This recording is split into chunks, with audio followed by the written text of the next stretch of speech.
Okay, welcome back to itsyourbow.com, and today we have a interesting experiment we're going to begin working on a Bowstave. This is Bowstave number 719. I've had this in the shop for I don't know, a couple months now. It's pretty well dried out. It's at least, I mean, it's running around 8 or 9%. I checked it on the gauge. But I wanted you to take a look at this guy here. This is going to be a very interesting. If you can see this, put it in perspective. I don't know if you can, how well you can see it from there. You can see that the massive curve that this thing has in it. This is a nice thick stave. It's got a nice sap line. There's a lot of, in fact, the sap line is really thick. So it'll probably become I imagine it'll make it a heavy bow. For the sake of that sap line, unless I want to knife it down. But anyway, here we go. I'm going to give you a perspective. I don't know how well you can see from where you're at how this bow looks. That's the stave. This is the back of the stave, as you would expect. We're going to flip it up here on the side, and that's what you got. And that's also what you got. And you're thinking to yourself, how could you possibly turn that into a bow straight stick? And that's part of the conquest here. Let's get a better look at this and see if you got a view of that. Just kind of look at the edge of the bench there. I've marked this originally for I thought I was silly enough to think I could make a 6-foot bow out of it. The most I'm going to get out of this bow is about a 66-inch bow, maybe 67 physical inches if I'm lucky.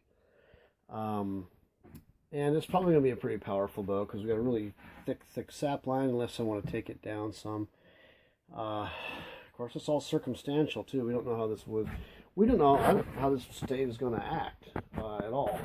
We don't even know. I don't even know if it's going to become anything. Okay, continuing on before I got so rudely interrupted there.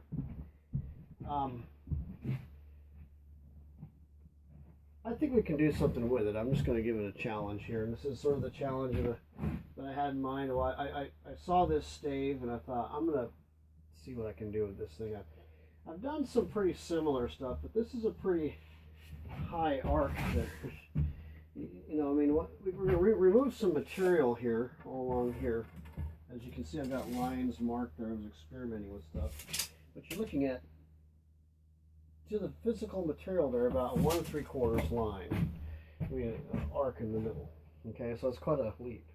In a roughly, I think it's 72 or 74 inches, 73-inch span. It has a, you can drive a Tonka truck underneath there, you know. So I played around with it, and I'm going to now remove some of the material that I have marked on there. So I'll set this up in the jig and we'll be back in a few minutes and start this process and see what we can do with this thing. Okay, I've got the weapons of choice. They're on the bench, my draw knife and my rasp. I'm probably going to rough it up first. I'm not even going to debark it right away. I'm just going to kind of rough up the surface a little bit and try to remove this material we see here. This is going to be very, very interesting. Some would think, well, why wouldn't you just put it on the bandsaw and cut it out? You could do that, I suppose. Then it wouldn't be as fun. And I'm not in a really big hurry on this one. I know that I don't have a timeline yet. And the idea behind this Bowstave is to see, you know, to kind of create an opportunity to have a more interesting journey, right? So we're going to take a little trip with the Bowstave 719. Let's take a look at it here in the jig,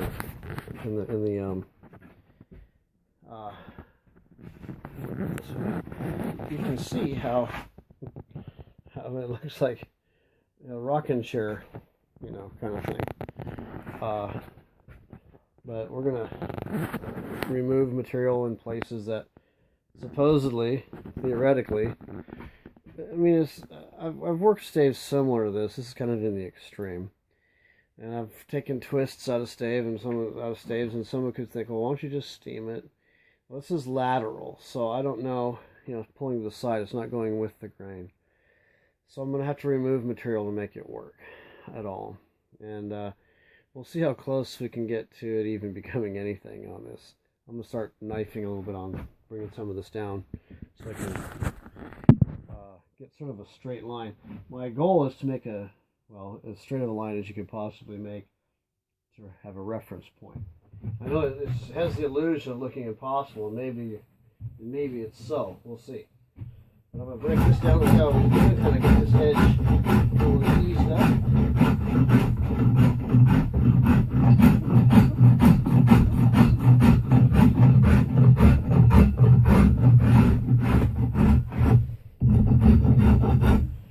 And I'll show you what I'm going to be removing right now.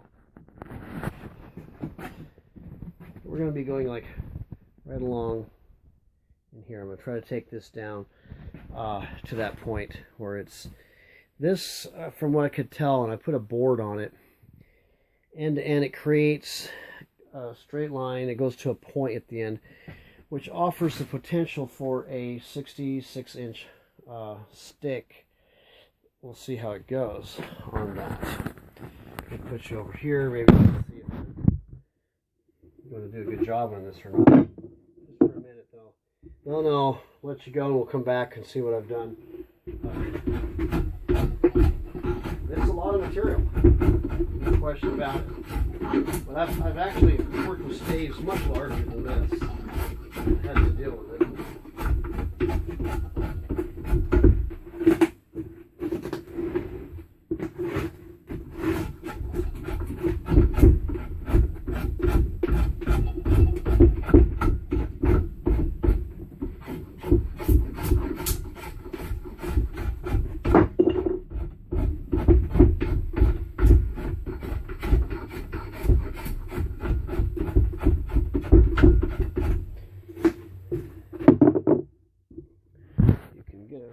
Appreciation at the end of the stave there.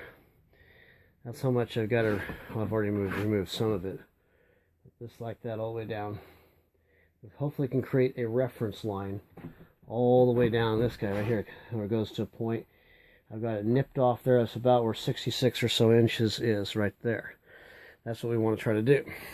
One interesting thing about working with the stave in this status, being so thick and everything, is we can kind of see conditions as we go down in the wood. And maybe it'll travel all the way through. We don't know. See how it goes.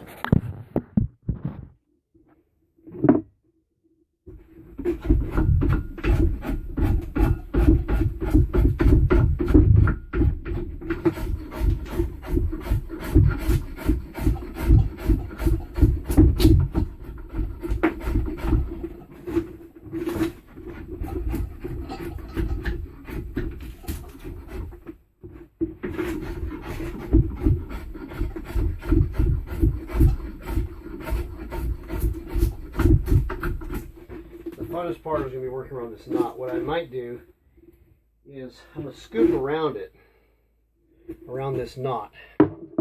Maybe I'll cheat on this one a little bit. Is I'm going to scoop around here, get it, bring it up to here, and make this stand up kind of proud. Maybe I'll just nip it off in the bandsaw, that part of it there, save some time. And yeah, just scoop up to, as you've seen me before, create a lift up in there, kind of a crown, and it should let me knock it out of there pretty quick. And don't worry, I won't burden you guys with hours of watching just this part of it. Pretty much speaks for itself what I got to do.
You can see where I've dug into this a bit.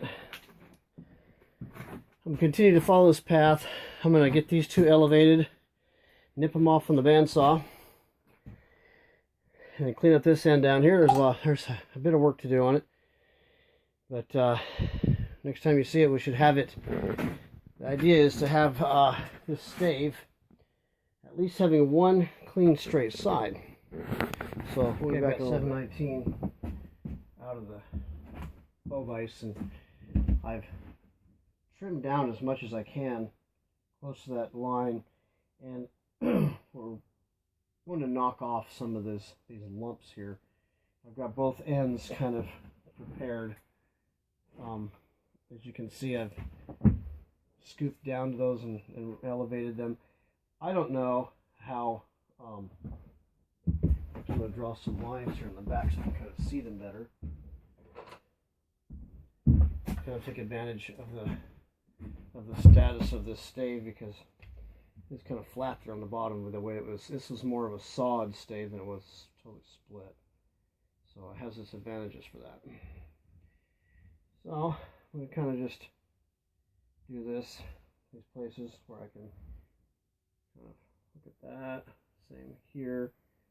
Just making some lines that kind of relate to the ones that are happening in here. Get rid of that lump. We are trying to make a straight line here as much as possible. We'll see how well we do with that. And this is a small bandsaw, so I can't get carried away with it. It has limits, since it's just right for my shop and for a lot of the general cuts I'll be doing. I don't have a big saw on steroids yet that'll plow through some of the things that I need to have done for some of the cutting that I do. But this will do. This will work for now. We'll just be careful and go slow with it. Hopefully the blade doesn't go twang on me. Okay, we'll nip off some of these guys first, get them cleaned up.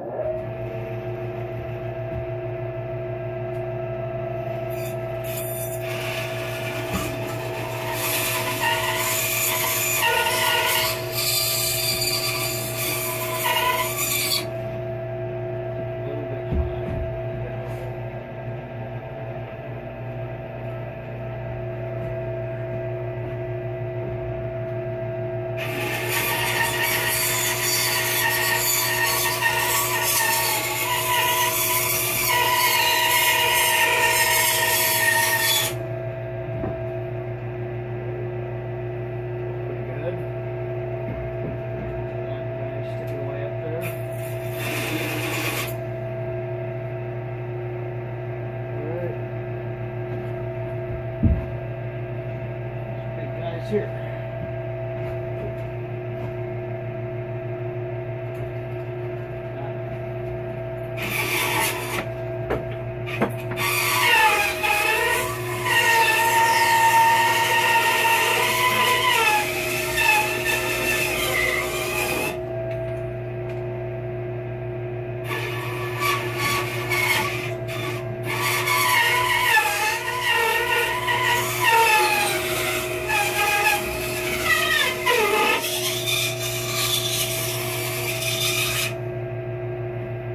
Big knot there.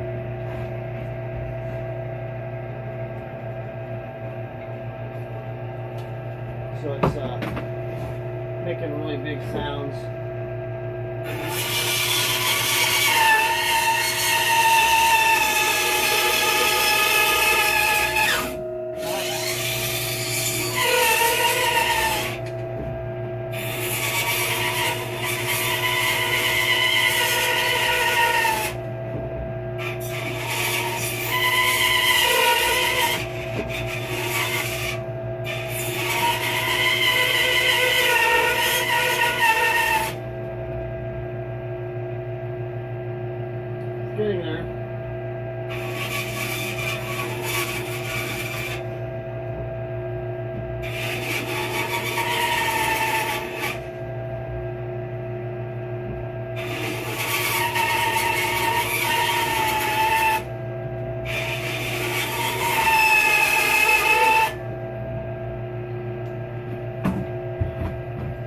See that knot?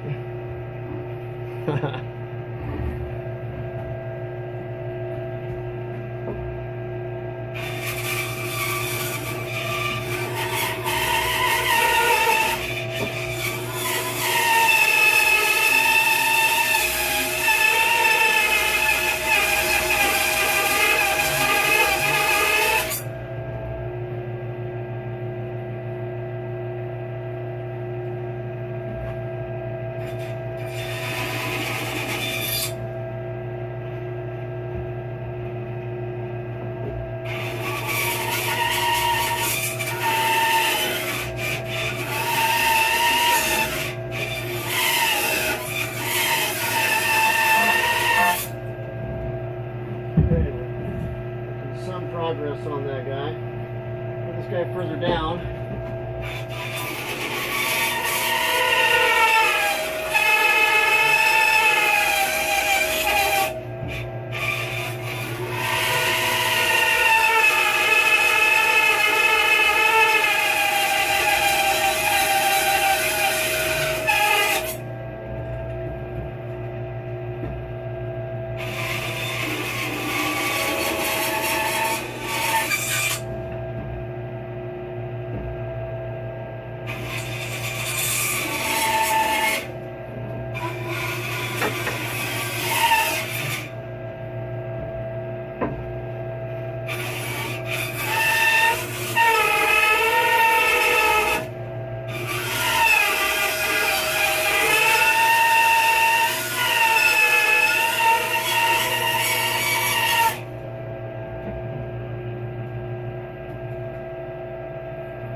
Just to get an idea,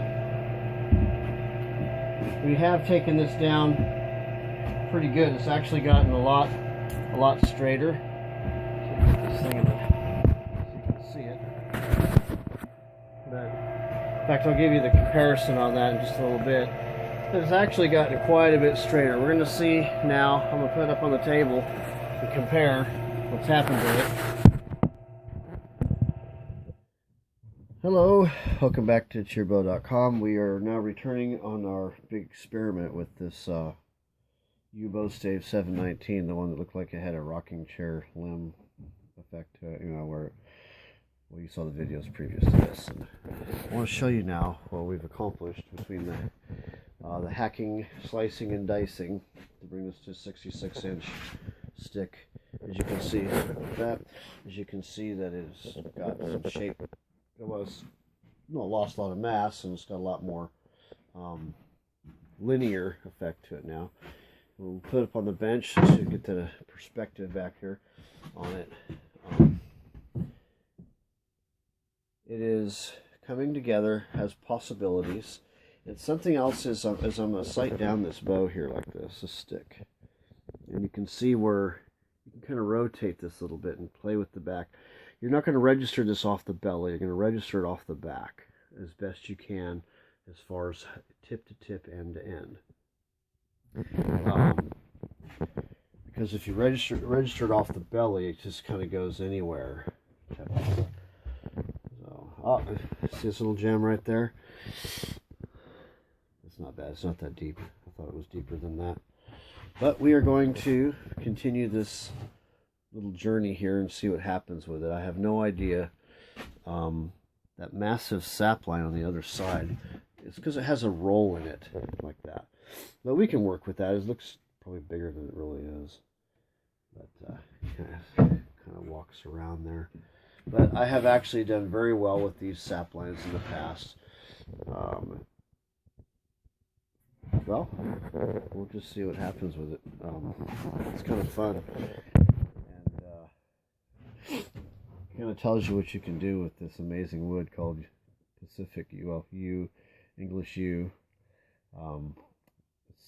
It offers a lot of unique abilities with it, but you have to be prepared for battle sometimes, especially with stuff like this. But it makes it more challenging, and who wants everything to be easy all the time when you're doing this? It can make it kind of boring. Anyhow, we'll get back with you guys. I'm going to streamline this a little bit more. In a few minutes, I'll probably get ready to debark it, so we'll be doing that shortly. Okay, and welcome back to itsyourbow.com. And the battle rage is on with 719, Bowstave 719. And you can see in this thing it has a different characteristics of wood that, yes, I can probably battle this down, and I have many times with a knife, and there's a lot there. The conditions there are, well, they've been known to cause a lot of tear out, knifing and rasping. Yes, you can do it, but I don't have a lot of time just for this one stick, and this is a great experiment. It's a lot of fun. So what I'm going to do is I'm going to take off as much of this, if the bandsaw permits, as much of this as possible with the bandsaw, and hopefully this is not a, well, disaster with this limb here. But anyhow, as this crazy stave goes, it's actually leaned out pretty good. It's just got more streamline, and as it loses mass, it may become more manipulable in some areas, because it is tall. It's very thick in this area like this, so it's kind of deceiving on how to adjust from the, there's a roll in this. If you look at the end of this thing, you can see there's a tip in the sapwood there. And I can manipulate some of that end where it stops being static, and as it is, I intend on putting some osage on the end there, like about a 3/4 inch chunk. I'll adhesive epoxy on that, and I'll do what you've seen me do before, called a toenail. I'll lock it in that way. It works very well. Attractive, and I want to make this at least 66 inches long. It came down to 65 3/4. I don't like that. I want it to be at least 66. Actually, I want it to be close to 67. That way I have the nice looking knock again. If I had more horn knocks, I would consider doing that, but I don't have those prepared yet. And I don't even know if this is worthy of that. We'll see. Anyhow, we will put this on the bandsaw, and hopefully it doesn't drive us crazy with this.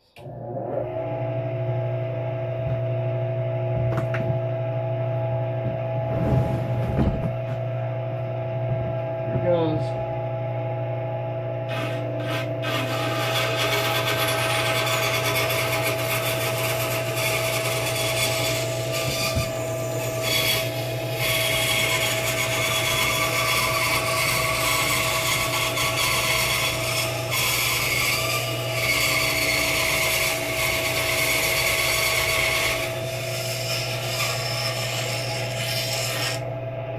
Forgot to put my cut out, so I would escape and knock a piece off there. But there we go. That's as deep as I better go with that one.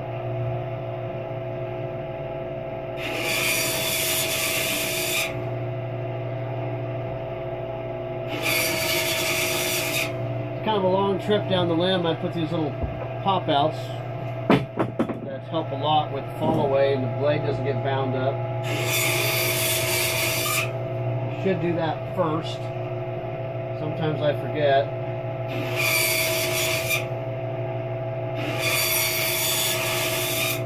Alright, let's continue on, see what we can do with this. Oops.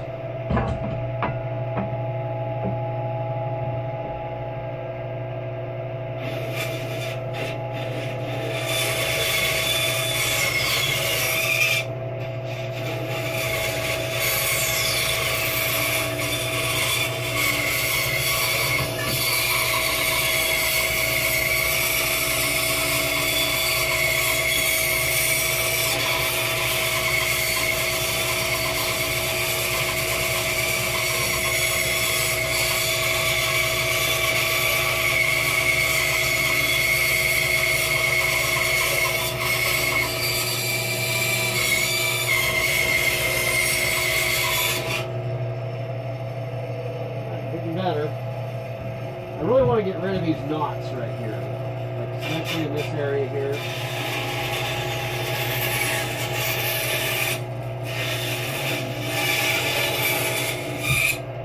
They're kind of crumbly. They're really crappy knots. I don't like it.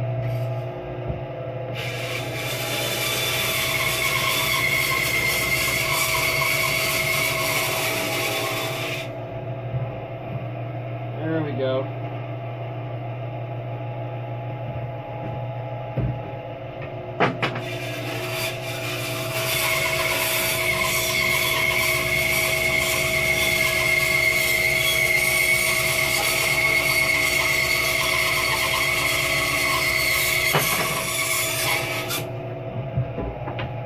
Getting better.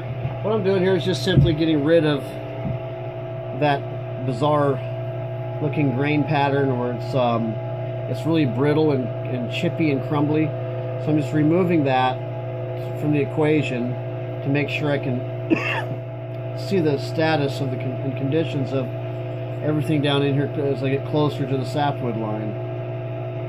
So I'm going to continue this process, and we'll get back with you guys when I probably get ready to cut the belly out of this, actually cut the belly out, not just bring it down to form.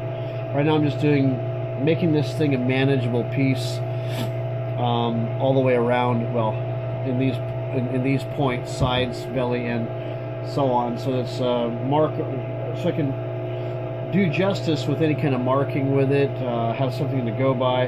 We're getting really close, and we're almost there to actually doing true limb shape and taper. Maybe there's hope for it. We'll see. Okay, here we are back again with Bowstave, that crazy Bowstave 719. And it has been a lot of fun.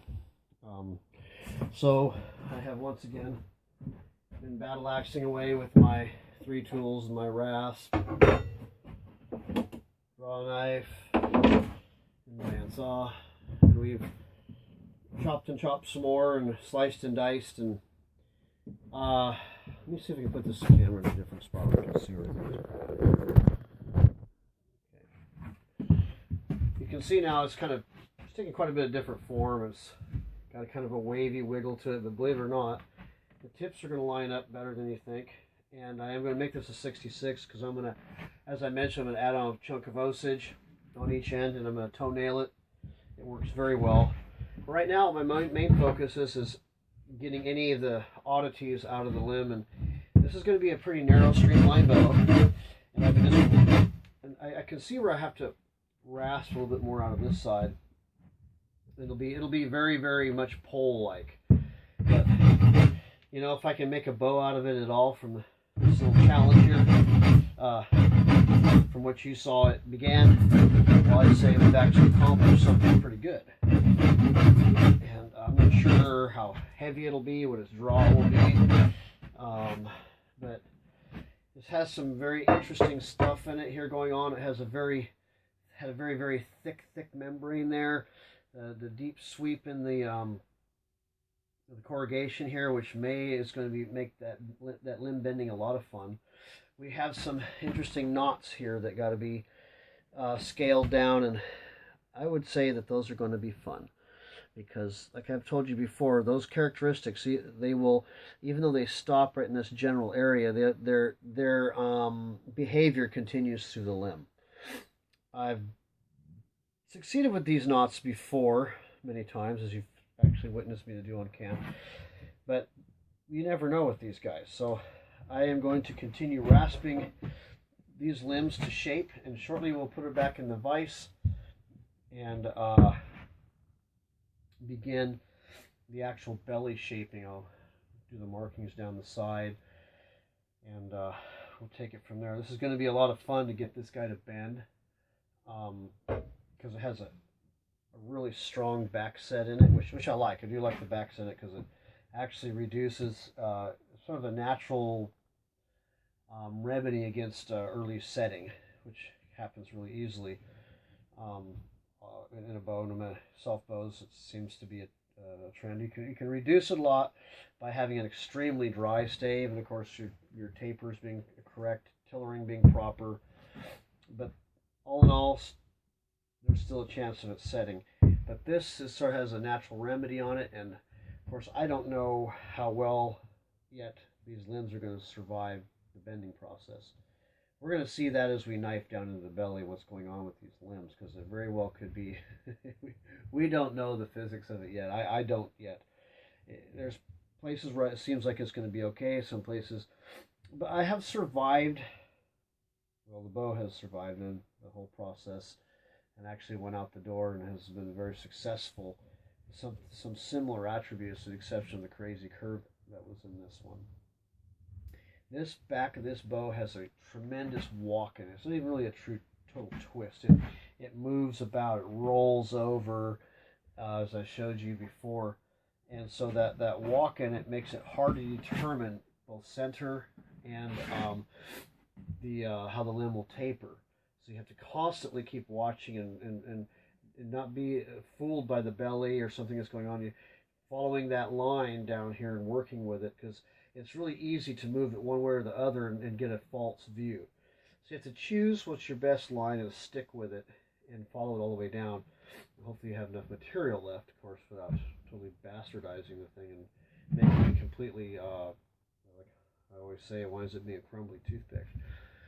So I'm going to continue rasping, knifing, and I'll get ready to get this thing ready for the belly cut. That should be pretty shortly.